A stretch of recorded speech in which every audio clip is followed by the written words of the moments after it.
Hello, YouTube family. Welcome back to our channel. Today, we're delving into the nostalgic world of The Steve Harvey Show, the iconic American talk show that captured the hearts of audiences from 1996 to 2002.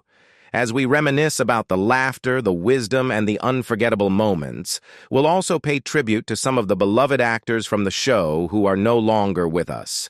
Get ready to take a trip down memory lane as we explore the lives and careers of those talented individuals who contributed to the magic of The Steve Harvey Show. Join us in celebrating their legacy and the impact they had on the show's success.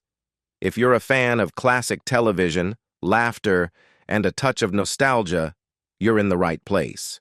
Before we dive in, make sure to hit that subscribe button, give us a thumbs up, and ring the notification bell so you never miss out on our trip down memory lane.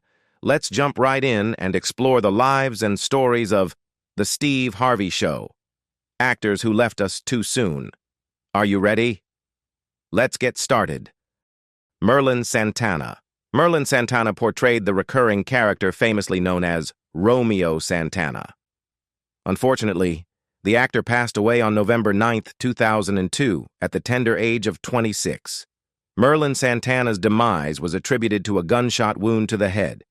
Hailing from Washington Heights, New York City, born to parents from the Dominican Republic, Santana's foray into the entertainment industry commenced with encouragement from his parents, aiming to shield him from the challenging streets of New York. His journey began at the age of 3 as a promotional model for a fast food chain. His inaugural appearance on the big screen was as an extra in the Woody Allen production, The Purple Rose of Cairo. In 1991, Santana secured a recurring role on The Cosby Show as Stanley, the boyfriend of Rudy Huxtable and the rival of Rudy's friend Kenny, Dion Richmond. Following this, he took on the character of Marcus Dixon in the short-lived sitcom Getting By, where he starred alongside Cindy Williams and Thelma Hopkins. Dion Richmond, his on-screen brother Darren, was cast due to their chemistry on The Cosby Show. In November 1994, Santana made an appearance on Sister as Joey, who develops feelings for Tia and Tamara Mowry, at Rocket Burger. In 1995, Santana portrayed Marcus Henry in the brief CBS family drama Under One Roof, sharing the screen with James Earl Jones, Joe Morton, and Vanessa Bell Calloway. From 1996 to 1999, he assumed the role of Ohagi on Moesha. Santana found his final resting place at St. Raymond Cemetery in the Bronx, New York City. He is survived by his daughter, Melinda. Isabelle Sanford. Isabelle Sanford, recognized as Mother Hightower, had a singular appearance in a lone episode of the series. Isabelle Sanford, renowned for portraying Louise Wheezy Jefferson on The Jeffersons for a decade, passed away from natural causes at Los Angeles Cedars-Sinai Medical Center, as confirmed by her spokesperson to the Associated Press. She reached the age of 86. Born Eloise Gwendolyn Sanford in Harlem, New York City, to Josephine and James Edward Sanford, she was the youngest among 7 siblings and the sole survivor of infancy. Raised by a devoutly religious mother, Josephine, Isabelle was obligated to attend church every Sunday and occasionally on weeknights. In 1960, Sanford withdrew funds from her retirement savings, embarked on a bus journey with her 3 children, parted ways with her husband in New York, and relocated to Los Angeles. Shortly after her arrival, she received an invitation to join the national production of Here Today, led by actress Tallulah Bankhead. Making her Broadway debut in James Baldwin's The Amen Corner in 1965, Sanford's career gained momentum. Her breakthrough came with the 1967 film Guess Who's Coming to Dinner, credited as Isabelle Sanford, portraying the role of the maid, Tilly Binks. Despite limited screen time, her performance earned praise, capturing the attention of Hollywood figures like Norman Lear. Lear cast Sanford as Louise Jefferson in All in the Family. Post the cancellation of The Jeffersons in 1985, Sanford sustained her career with guest appearances in television and film. In January 1987, she headlined her sitcom, Isabelle's Honeymoon Hotel, airing in syndication 5 days a week.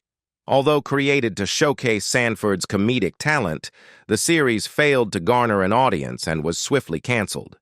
Louise Jefferson returned in the mid-1990s as Sanford reprised her role in a touring company of the real live Jeffersons stage show alongside Sherman Hemsley. The duo made cameo appearances in the film Sprung and guest starred in The Parkers, Mafia, and 2 episodes of The Fresh Prince of Bel-Air. Sanford and Hemsley also collaborated in commercials for Denny's and Old Navy. In January 2004, she was honored with a star on the Hollywood Walk of Fame for her contributions to the television industry. Her final television appearance came in the following month as an animated version of herself in The Simpsons episode titled Milhouse Doesn't Live Here Anymore. Sanford wed William Edward Sonny Richmond, a painter for residences, in 1945. The pair welcomed 3 children into their family: 2 boys, Sanford K. Richmond and Eric Richmond, and a girl, Pamela Richmond Ruff, before parting ways in 1960. After the split, Sanford relocated to Los Angeles with her children. Meanwhile, Richmond stayed in New York and passed away within the same year. Jeanet Dubois. Jeanet Dubois took on the role of Dolores in the series. Acclaimed actress and singer, Jeanet Dubois passed away at her residence in Glendale, Calif, at the age of 74. Responding to a call at her home Monday night, the police indicated that she seemed to have peacefully passed away in her sleep overnight due to natural causes. Dubois is most renowned for her portrayal of the alluring and spirited Willona Woods in the popular 1970s sitcom Good Times, created by Norman Lear for CBS. Her character's prominence grew as the series bid farewell to the lead John Amos in the 3rd season and Esther Roll, who was absent during the 5th season. Janet Jackson joined the sitcom in the 5th season, playing Wood's adopted daughter, Penny. The real-life friendship between Jackson and Dubois was evident, with Jackson sharing photos of them throughout the years. In December, Dubois reunited with her former castmates Amos, Bernadette Stanis, and Jimmy Walker for ABC's Live in Front of a Studio audience. While she didn't reprise the role that made her a household name, she participated in a dress rehearsal where she danced and clapped, much to the delight of the audience witnessing their reunion on the recreated set. "My dear Jeanet," Stanis wrote a tribute to her friend Dubois on Instagram on Tuesday, "you were like an aunt to me. We shared so many things, from my early days on Good Times to just 2 weeks ago at the Hollywood show. I will miss you, and all of your cast family will miss you. Rest in peace, beautiful soul. We are praying for your family." On February 1, Dubois, Stanis, Walker, and Good Times co-stars Ralph Carter and Johnny Brown met with fans and posed for photos at the 2020 Hollywood show. Dubois famously sang and co-wrote the Jeffersons theme song, "Movin' On Up." Her credits include a variety of television and film projects, including A Man Called Adam, Sanford and Son, Kojak, The Facts of Life, Roots, The Next Generations, A Different World, Beverly Hills 90210, and Everybody Loves Raymond. She won 2 Emmy Awards during her career, both for her voiceover work on the PJs. Dubois has 3 surviving children, Berghart, Ronnie, and Yovan Dubois. Her son, Raj Christo Gupta, died in 1987 after a 3-year battle with cancer. He was 36. Jennifer Lyons. Jennifer Lyons took on the role of Kim in The Steve Harvey Show. In 2005, residing in Encino, California, Lyon received a stage 3 breast cancer diagnosis and subsequently chronicled her battle with the disease and its treatment through a blog. On January 19, 2010, Lyon succumbed to cancer, which had returned from remission and metastasized to the bone. She became the initial former survivor participant to pass away. Born in Nevada, Jennifer Lyon grew up in Washington and the Dalles, Oregon. She had a fondness for hiking, soccer, and photography. At 18, she acquired proficiency in Spanish during her involvement in a foreign exchange program around 1990. After high school, Lyon spent a year in Spain and 2 years working as a nanny in London. Upon returning to the U.S., she attended Portland State University before transferring to Western Oregon State College. Eventually, she earned a Bachelor of Science degree in Nutrition and Food Management from Oregon State University. In 2004, Lyon was chosen for Survivor Palau, the 10th season of Survivor, which aired in spring 2005. The game commenced with all 20 players on the same beach. During the tribe division, she was selected by Greg Carey for the Koror tribe and subsequently chose Kobe Archa to join. Koror emerged as the dominant tribe, winning every tribal immunity challenge.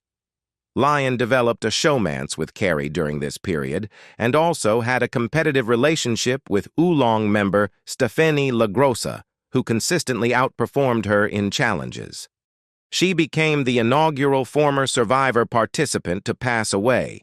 The special Surviving Survivor, broadcast on Thursday, February 4, 2010, just over 2 weeks after her demise, was dedicated to her memory. The reunion episode of Survivor Heroes vs. Villains featured a video montage showcasing moments from Lyon's participation in Survivor Palau. Nick Latour. Nick Latour, recognized as Mr. Austin in the series, passed away on February 28, 2011, at his residence in Los Angeles. A ceremony on May 12, 2011, commemorated the spreading of his ashes in the Pacific Ocean. Performing under his stage name, Nick Latour, he was an actor and advocate for civil rights, contributing to films, television shows, and stage productions for over 60 years. He was the offspring of the renowned civil rights advocate Edgar Daniel E.D. Nixon Sr.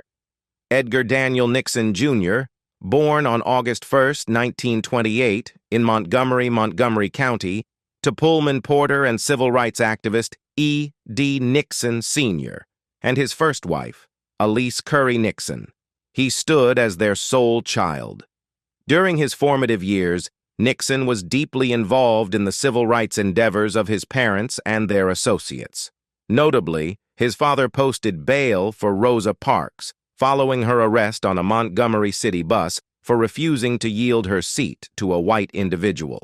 Displaying his talents as a singer and performer during his time at Loveless Elementary School and the Snow Hill Institute in Pineapple, Wilcox County, his graduation from high school occurred at the age of 15. The subsequent year saw him embark on a journey to New York City, aiming to forge a career in acting. Adopting the stage name Nick Latour, he spent the following decades entertaining audiences in nightclubs and with touring musical companies across the United States and Canada. In 1976, Latour relocated to Los Angeles, California, to pursue a career in screen acting. Swiftly establishing himself as a reliable character actor, he made guest appearances on some of the top network shows over the ensuing 30 years. These included The Jeffersons, Quincy, M.E.E., and Good Times in the 1970s, Highway to Heaven, and In the Heat of the Night. In the 1980s, Martin, Murder, She Wrote, ER, and Seinfeld in the 1990s, and Touched by an Angel, The District, and The Tracy Morgan Show in the 2000s. Returning to Montgomery in May 1997, Latour participated in a benefit performance of Lee Brewer's Oedipus at Colonus at Alabama State University, ASU. The play, set in a black Pentecostal church, is a musical adaptation of a work by ancient Greek playwright Sophocles. The production aimed to raise funds for drama scholarships at ASU, and Latour expressed his involvement, citing the limited opportunities he had to pursue drama in Alabama during his youth. Frequently revisiting Alabama, he engaged with schoolchildren, sharing insights from his life experiences. A lifelong champion of social justice, Latour established the E.D. Nixon Foundation in honor of his father, providing funding for after-school programs. Dory Brener. Dory Brener played the character of Dr. Langer in The Steve Harvey Show. She, who took on various roles on the stage, in film, and on television, passed away on September 16th due to complications from cancer at her residence in Los Angeles. She was 53. Born in Manhattan and raised in Cedarhurst, Long Island, she attended Sarah Lawrence College and later pursued studies at the Yale School of Drama. Brener marked her Broadway debut in Unlikely Heroes and entered the film scene in 1973 with Summer Wishes, Winter Dreams, where she acted alongside Joanne Woodward. Subsequently relocating to Los Angeles, she formed a close friendship with and became a confidant of Bette Davis. Brener's filmography includes Paul Mazurki's 1976 Next Stop Greenwich Village and For the Boys, 1991. She achieved recognition with a recurring role as the neighbor on Who's the Boss and held series regular positions on The Charmings and Ned and Stacy. Her television repertoire encompasses credits in Ellery Queen, Falcon Crest, Hill Street Blues, Night Court, Wings, and Party of Five. In the previous year, she returned to the New York stage, featuring in the Roundabout Theater production of Richard Greenberg's Hurrah at Last. Brener is survived by two sisters, a niece and nephew. Elena Reed Hall. Elena Reed Hall portrayed Corinthia Greer in the series. Elena Reed Amini, the Broadway sensation and television actress renowned for her enduring roles on Sesame Street and 2927, has passed away. She was 63. Reed Amini departed on Diekmatter 17 at St. John's Health Center in Santa Monica following a 2-year struggle with breast cancer, confirmed her spokesperson, Billy Lawrence, on Monday. Reed commenced her professional journey in Philadelphia and off-Broadway ventures. She stood among the inaugural cast members in the 1974 off-Broadway rendition of Sgt. Pepper's Lonely Hearts Club Band on the Road. Hall graced productions of Hair, Chicago in 1970 and the 1977 revival, Chicago and Eubie. In 1976, she secured the role of Olivia on the children's series Sesame Street. Her character, a photographer and the younger sister of Gordon, became beloved. In 1985, Hall starred in the Sesame Street movie Follow That Bird, reprising her role as Olivia. That same year, she co-starred on the sitcom 227. For a period, she shuttled between New York City, where Sesame Street was filmed, and Los Angeles, where 227 was recorded. She bid farewell to Sesame Street in 1988. After the conclusion of 227 in 1990, Hall made guest appearances on diverse TV shows, including Herman's Head and Blossom. She lent her voice to animated characters on Where on Earth is Carmen Sandiego. In 1995, Hall featured on the short-lived WB sitcom Cleghorn, top-lined by Ellen Cleghorn. The subsequent year, she played a part in the television film The Cherokee Kid. She also assumed recurring roles on Ally McBeal, Any Day Now, and ER. She underwent 3 marriages and had 2 children. Her initial union was with Richard Cook, with whom she had 2 children, concluding in divorce. In December 1988, Reed wed actor Kevin Peter Hall. The encounter transpired when he was a guest performer on 227. Hall passed away in April 1991 due to complications from AIDS-related pneumonia. Hall contracted HIV following a contaminated blood transfusion during surgery for injuries sustained in a car accident a year earlier. In 2008, Hall married Tamim Amini, maintaining their union until her demise. Dear viewers, as we come to the conclusion of this journey together, I want to express my heartfelt gratitude for your unwavering support and engagement. It's been an incredible experience sharing stories, insights, and knowledge with you. Our community has grown into a vibrant space of learning, inspiration, and connection. Each comment, like, and share has not only fueled the channel, but has also created a thriving community of like-minded individuals. If you haven't already, don't forget to subscribe, hit the notification bell, and join our community on social media. Your presence makes this channel what it is, and I'm truly grateful for each and every one of you.